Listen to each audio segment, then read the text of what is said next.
পঞ্চম গণবিজ্ঞপ্তিতে এদেশের 1 লাখের বেশি বর্তমানে এমপিভুক্ত শিক্ষা প্রতিষ্ঠানগুলির মধ্যে শূন্যপদ রয়েছে।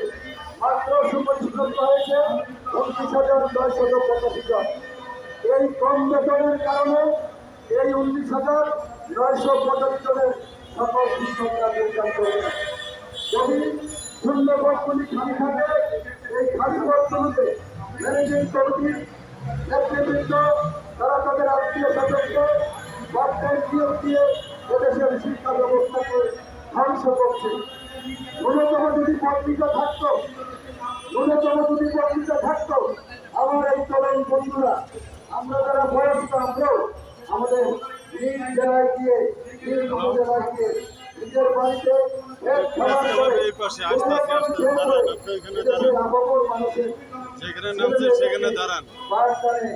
আমরা সক্ষমভাবে তাদেরকে প্রাণবন্তভাবে সুযোগ করে দিতে পারতাম। যেখানে সন্ত্রাস নাই, সে পৃথিবীতে সামান্য নীতিমালার দরকার, সামান্য একটা সপ্তাহের দরকার। যে কাজটি করতে দিনের পর দিন যাবে, মাসের পর মাস যাবে, বছরের পর বছর যাবে, এ বিষয়টি কোনো অবস্থাতে মেনে নেওয়া যায় না। তার জন্যই আজকে আমাদের এই কর্মসূচি সফল পরিণতি হতে পারে। আমরা আপনাদের মাধ্যমে আপামর বাংলার মানুষকে জানাতে চাই, এমপিভুক্ত শিক্ষা যদি জাতীয়করণ করা হয়, চাকরি সহ সকল ব্যবস্থায় সমাধান হয়ে যায়, সকল সমস্যার সমাধান হয়ে যায়।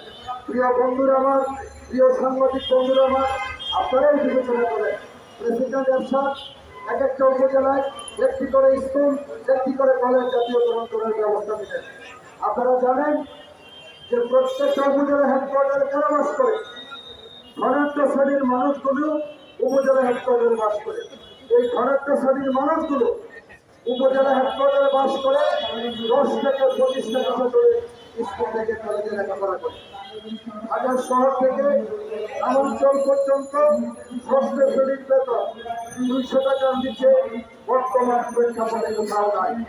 এই দ্রব্যমূল্যের ঊর্ধ্বগতিতে এই ঢাকা মহানগরের মজুরা দিবস রিক্সা চালকের সন্তান কোনো অবস্থাতে সর্বোচ্চ বেতনে এবং ফ্যাশনটি দিয়ে তাদের পড়ালেখা করা সম্ভব নয়।